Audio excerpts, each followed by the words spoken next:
በስተመጨረሻም እንግዲህ ጠበቃው ሊያዝ ነው። ምክንያቱም አሁን ላይ እንግዲህ ሉላ ዳጣንና እንግዲህ መርዞን በማናገር አሁን ላይ ሊሰሩለት ነው ማለት ነው። ጠበቃው በሴሰኝነቱ ወይም ደግሞ እንግዲህ ሉላን የፈለገውን ነገር ለማድረግ ስለፈለገና ክብሯን ለመውሰድ እንደገና ከሷ ጋር ለመተኛ ስለፈለገ አሁን ላይ ሉላ አማራጭ ያደረገችው ለሞገስ ከመናገር ውጪ ለዳጣን የነገረቻት። እንግዲህ ዳጣ ይህንን ነገር ደግሞ ለደላላው ኮሚሽን እንደምትከፍለውና ይህንን ስራ ሊያጠናቅቁት እንደሆነ ነው የተናገሩት። ምክንያቱም አሁን ላይ ሉላ እንግዲህ ቤቱ ስለጠራችው ጠበቃውም እዚያ ቤት ስለመጣ አልጋ ስር ነው እንግዲህ ቪዲዮ ቀርጸው ሊያስፈራሩት ነው ማለት ነው። እንግዲህ ጠበቃው እንደሚታወቀው የህግ ሰው ነው። የህግ ሰው ከሆነ ደግሞ እሱ የሚመጣበትን ወይም ደግሞ እሱ ይህንን ዘዴ በአጭር ጊዜ ያልፈዋል ብዬ ነው የማስበው። ምክንያቱም ጠበቃው እንግዲህ የህግ ሰው ስለሆነ አሁን ያንን ቪዲዮ እንኳን ቢቀርጹት እሱ ብዙ ማስረጃዎች ስለያዘ እነ ሞገስን ሊከሳቸው ይችላል ብዬ ነው የማስበው። ነገር ግን ይህንን ነገር ደፍረው መርዞና እንግዲህ ዳጣ ማድረጋቸው ሳላደንቃቸው አላልፍም በኔ በኩል። ስለዚህ አሁን ላይ የመርዞና የዳጣ ስራ ይሳካል ወይስ አይሳካም? እንግዲህ አሁን ላይ ጠበቃው የሆነ የተንኮሻኮሸ ነገር ሰምቶ ደንግጧል። ምክንያቱም ሉላን ጠርጥሯል ነበር። ምንድነው ሰው ይዘሽ መተሻል ወይስ የሆነ ነገር ያሰብሽው ነገር አለ? ይህን ነገር ያሰበው አወራሩ አንጻር ነው። ስትርበተበት ምን ስትል ሉላ አወቀባት የሆነ ነገር እንዳሰበችና የሆነ ሰው ይዛ ወይም ደግሞ የሆነ አላማ እሱን እዛ ቤት የጠራችው የሆነ አላማ እንዳላት ነው የተናገረችው ማለት ነው። ያወቀባት እሷ ቀድሞ ያወቀባት ጠበቃው ማለት ነው። ነገር ግን አሁን ላይ የዳጣና የመርዞ ነገር እንዴት ነው ያያችሁ? እስቲ አልጋ ስር ሆነው ያንን መረጃውን ለመውሰድ ያሰቡት ነገር እስቲ ሁሌ ነገር ይሳካላችኋል ወይስ አይሳካላችሁም? እስቲ ሁላችሁም በዚህ ጉዳይ ሀሳብ አስተያየታችሁን ኮሜንት ላይ ማስቀመጣችሁን እንዳረሱ። እንግዲህ ምሳሌ ክፍል 110 ቶሎ እንዲለቀቅ ሁላችሁም ኮሜንት ላይ ክፍል 110 ቶሎ ይለቀቅልን በማለት ይህንን ቪዲዮ ላይክ በማድረግ ጀምሩ። ማህሌት አሁን ላይ ብሩኬን ይቅርታ ለመጠየቅ ተመልሳ ልትሄድ ብትሞክርም ነገር ግን ደላላው እንግዲህ አሁን ላይ አልወስድሽም ብሏታል ማለት ነው። ስለዚህ ማህሌትን ማን እንደሆነች ከዳጣ ስላወቀና ማህሌት በጣም ከባድ ሰው ነች ብላ እንግዲህ ዳጣ ስለነገረችው ምንም አላቅሽም ብሏት ጥሏት ሄዷል ማለት ነው። ነገር ግን እሱ የነገራት ነገር አለ። ምክንያቱም ከዚህ በፊት ማህሌት ሞገስን ልትገለው እንደነበር ስለሚታወቅና በኤፍራታ በኩል እንግዲህ ተሰምቶ ወይም ደግሞ ለመድብል ነግራው ሞገስን ስላዳኑት ይህንን መረጃውን አውቋል መርዞ ማለት ነው ደላላው። ስለዚህ ይሄንን ነው ለማህሌት የነገራት። ማህሌት ግን እንዴት ኤፍራታ የኔ እህት ሆና እንዴት ላክት አቃጠረች ለመድብል ብላ ተናዳባታለች። ምክንያቱም ከዚህ በፊት እንደሚታወቀው ዝና እንግዲህ ማህሌትን ይህንን ነገር ካደረግሽ በኋላ ደጎስ ያለ ገንዘብን መሰጠሽ ሞገስን ካስወገርሹ በኋላ ብሏት ስለነበር ያንን ብር እንዴት አሳጣሽኝ ብላ ነው እንግዲህ አንቃ ልትገላት የነበረው ማለት ነው ኤፍራታ ከዚህ በፊት እንደምናውቀው ከሆነ ከብሩኬ ጋር ስትሆን ምቾት አይሰማትም። የሆነ ነገር እንድታደርግ ትገፋፋታለች። እንድትጣላም ያደረገቻት እሷ ነች። አሁንም ከሞገስ ጋርም ስንተው ከሞገስ ጋር አጣልታ ራሷ ከሞገስ ጋር ሆና አድራለች። አሁን ደግሞ እንግዲህ ከዝና ጋር የሆነ ነገር ለማግኘት ስትፈልግ ደግሞ ተመልሰሽ ከብሩኬ ጋር ሁኚ አንዴ ከዝና ጋር ሁኚ እያለች ነው። ኤፍራታ መላቅድሷ የወጣ ነገር ነው። ምንም ተረጋግታ ማህሌትን የምትመልስበት መንገድ የለም። አሁን ነው እንግዲህ ይሄ ነገር ስራሽ ይብቃ እያለች ዝና ጋር እንድታቆም ከዝና ጋር ያለትን ግንኙነት እንድታቆም እያደረገች ያለችው። ምክንያቱም ዝና ምንም ብር እየሰጣ ስላልሆነና የኤፍራታ ቤት ተከራይታ ስለሆነ እሷ ቤት እያደረች እየዋለች ማህሌት ስለሆነ እህቷ እስከሆነች ድረስ ኤፍራታ ግድ ነው አሁን ማህሌትን ውጪ ማለት አይጠበቅባትም ወይም ደግሞ ማለት የለባትም። ቢያንስ እህቷ ነች። የሆነ ነገር እስከምታገኝና ገንዘብ እስከምታገኝ ራሷን አጠገቧ ማድረግ አለባት። ነገር ግን ኤፍራታ ይህን ነገር ያሰበችው ወይም ደግሞ ከቤት ውጭ ልኝ ብላ ልታባራት የቻለችው ለምንድን ነው? ማህሌት የምትባለውን ስለማትሰማና ኤፍራታ እንግዲህ እኔ ምልሽን ስሚ እያለቻት ነው ማህሌትን። ካልሆነ ግን ከዚህ ቤት ውጪ ነው የምትላት።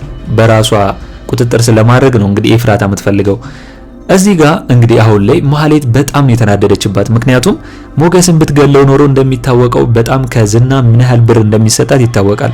አሁን የራሷን ኑሮ እንዳትኖር የራሷን እንዳትል እንግዲህ ጥገኝነት ሆናለች። ምክንያቱም ምንም ትክክለኛ ስራ የላት የተመረቀችበት እንደገና እንደምናውቀው አሁን ላይ ምንም እየሰራች የለችም። በተመረቀችበት እንኳን ቢሆን እስካሁን ምንም እየሰራች አይደለም። አሁን ላይ ገንዘብ ከመለቃቀም ውጪ ከዝና እንደገና ከሌላ ሰው ምንም የረባ ነገር ላይ ያደረገች አይደለም። ስለዚህ አሁን ላይ ደግሞ ጭራሽ ዝና ብሩኬ ጋር ተመልሳ ይቅርታ በዩ እያላት ነው የሚገኘው። አሁን ላይ ሉላን የምታስንቅና ሉላን የሚያስረሳ አዲስ ሚስት እንዳገኘ ለማህሌት ነግሯታል። እንግዲህ ዝና ካሁን ይወደኛል ብላ ማህሌት እንኳን ብታስብ ከዚህ በኋላ ግን ዝና መቼም ቢሆን እንደማይወዳትና የራሱ የሆነ ሚስት እንዳዘጋጀ ነው ለማህሌት የተናገራት ማለት ነው። ማህሌት በዚህ ጉዳይ በጣም ደንግጣለች። ምክንያቱም እሷ አስባ ነበር ዝናን ማጥመድና ዝናን የራሷ ለማድረግ ማለት ነው አላማዋ። ስለዚህ ይሄ ነገር አልተሳካላትም። ነገር ግን አሁን ላይ ዝና እንግዲህ እያላት ያለው ነገር ምንድነው? ማህሌትን እንግዲህ ደላላውን እንደምንም ብለሽ በቁጥጥር ስር አርጊው፣ ምክንያቱም ከቅድስቴ ጋር ስለሚግባቡ ቅድስቴን እንደምንም ብሎ ካስወጣትና ከቀጠራት እኛ ደግሞ ቅድስቴን የሆነ ነገር እናደርጋታለን ወይም ደግሞ እናፍናታለን። አሁን ወደ ቅድስት ዞረዋል ብሩኬን መድብል ስላስፈታው። አሁን ደግሞ ብሩኬ ቅድስት ስለምትንከባከበውና ቅድስትን ሊያገባ ስለሆነ ስለሰሙ ቅድስቴን ካፈነና የሆነ ነገር ካደረገ ዝና ቅድስቴን ለማለት ደግሞ እነ ብሩኬና እነ መድብል መመለሳቸውና እንደገና መጣላታቸው አይቀርም። ያው ዝና የሚፈልገው ይሄንን ነው፣ ገንዘባቸውን እስከሚያገኙ ድረስ ከዛ ቤተሰብ እንግዲህ ውልፍት እንደማይሉና ዞር እንደማይሉ ነው እንግዲህ መድብል ዝና እየተናገረ ያለው። እንግዲህ መድብል አሁን ላይ ምሳሌ ጋር እያጫወታት ወጣ እያሉ ነው የሚገኙት። በዚህ ጉዳይ ግን እንግዲህ ምሳሌና መድብል ማንን ያዩዋቸው መኪና ውስጥ ዝናና ማህሌት አንድ ላይ እያወሩ ዝና እንግዲህ ወዲያው ነው ያየው ደንግጦ መድብልም ማለት ነው። ነገር ግን አሁን ላይ መድብል ስላያቸው ማህሌትና ዝና አሁንም ቢሆን ያልተቋረጠ ስራ እንዳላቸውና አሁንም ቢሆን አንድ ላይ መሆናቸውን መድብል አሁን ላይ ይረዳል ማለት ነው። ስለዚህ ተመልሳ እንግዲህ ብሩኬ ጋር መታ ይቅርታ እንኳን ብትል ከዝና ጋር ያሰብሽው ነገር ሊኖር ይችላል አውቀሽ ነው ብሎ ሊመልሳት ይችላል ብዬ ነው ማስበው። እስኪ እናንተ በዚህ ጉዳይ ሁላችሁም ሀሳብ አስተያየታችሁን ኮሜንት ላይ ማስቀመጣችሁን እንዳረሱ። እንግዲህ አሁን ላይ ኤፍራታ ያደረገችው ነገር ትክክል ነው ወይስ ትክክል አይደለም? ከማህሌት ጋር የተጣላችበት ምክንያትም በጣም ቀላል ነገር አይደለም። ምክንያቱም አሁን ላይ ማህሌት እያለች ወይም ደግሞ እያሰበች ያለችው ምንድነው? እኔን እየጠቆምሽ በኔ ገንዘብ እያገኘሽ ነው፣ በኔ ገንዘብ እየሰራሽ ነው እያለቻት ነው። ስለዚህ ወይ ገንዘቡን ካገኘሽ ለምን አታካፊኝም እያለቻት ነው እንጂ አዝነሽልኝ አይደለም። እኔ እንድታሰር ፈልገሽ ወይም ደግሞ እንዳልታሰር ፈልገሽ ሳይሆን ለራስሽ ብለሽ ለገንዘብ ለጥቅም ብለሽ ነው።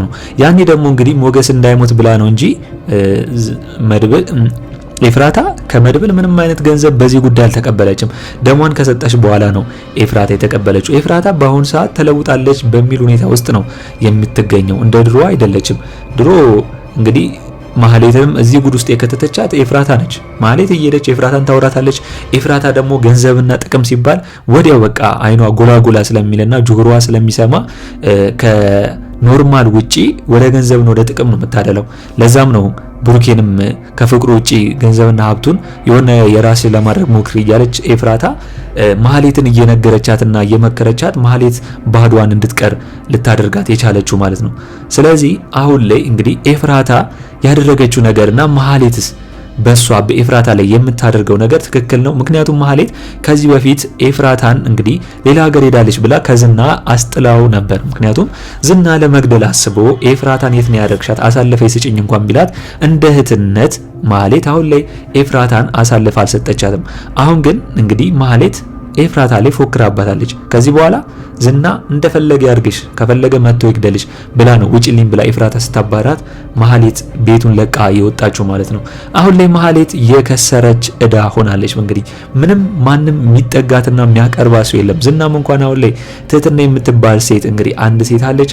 እሷን አስገድዶም ቢሆን እንደ ሉላ ሊጫወትባትና እንደ ሚስት ሊያረጋት ስላሰበ ማህሌትን ማን ነው የሚቀበላት? እስቲ አሁን ላይ ማህሌት እንግዲህ ባዶ እቃ መሆኗንና እንደገና ደግሞ የከሰረች ሰው መሆኗ ያስደሰታችሁ ሁላችሁም እንግዲህ ስራዋ ነው ተግባሯ ነው እስከዛ ድረስ ክፋት ተንኮል ያሰበችበት ማህሌት አሁን ላይ እየከፈላት ይመስለኛል። ያስደሰታችሁ እስቲ ሁላችሁም በማህሌት ጉዳይ ያላችሁን ሀሳብ አስተያየታችሁን ኮሜንት ላይ ማስቀመጣችሁ እንዳረሱ። እንግዲህ ብሩኬና ቅድስት አሁን ላይ በደንብ እንግዲህ እየተግባቡ ነው። ቅድስቴም አሁን ላይ ብሩኬን በደንብ እንዲሻለው ምግቡንም ሁሉንም አጥሚቱንም እየሰጠችው እየተሻለው ነው የሚገኘው። ይሄን ቅድስት የምታደርገው ለምንድን ነው? ያው ብሩኬ ሲሻለው ከሱ ጋር ለመጋባት ስለምትፈልግና ያው ስለሚጋቡ ነው ብዬ ነው የማስበው። ስለዚህ አሁን ላይ ቅድስቴ ያደረገችው ነገር እንግዲህ ይበል ነው የሚያሰኘው። ስለዚህ በቀጣዩ እንግዲህ ቅድስቴና ብሩኬ ተጋብተው አንድ ላይ ይሆኑ የምትሉ እስቲ ሁላችሁም በዚህ ጉዳይ ሀሳብ አስተያየታችሁን ኮሜንት ላይ አስቀምጡልኝ። እንግዲህ ጠበቃው አሁን ላይ በዳጣና በደላላው ቁጥጥር ስር እየዋለ ይመስለኛል። ምክንያቱም ቪዲዮ እየተያዘበት ይመስለኛል። ነገር ግን አቅጣጫው ትክክል አይደለም ብዬ ነው የማስበው። በገቡበት በየትኛው ይሁን በየትኛው ቪዲዮ ተቀርጾ ይሁን አልተቀረጸ እኔ ያው ብዙም አልገባኝም። ነገር ግን ከዳጣ ጋር እና እንግዲህ ደላላው ከታች ሆነው አልጋ ስር የሚያወሩት ነገር በጣም ነው የሚያስቀው። ሁለቱም እስቲ በጣም ነው የተመቹኝ። እንግዲህ በቀጣይ ጠበቃው ዋጋውን ያገኛል ብዬ ነው የማስበው። ሉላም ነፃ ትወጣለች የሚል ተስፋ አለኝ። እስቲ በዛሬው በምሳሌ ክፍል ያላችሁን ሀሳብ አስተያየታችሁን ኮሜንት ላይ ማስቀመጣችሁን እንዳረሱ። በእኔ በኩል እንግዲህ የዛሬው አስተያየቴ ይህንን ይመስል ነበር። በቀጣይ ክፍል እስከምንገናኝ ድረስ መልካም ቆይታ ይሁንላችሁ። ቻው ቻው።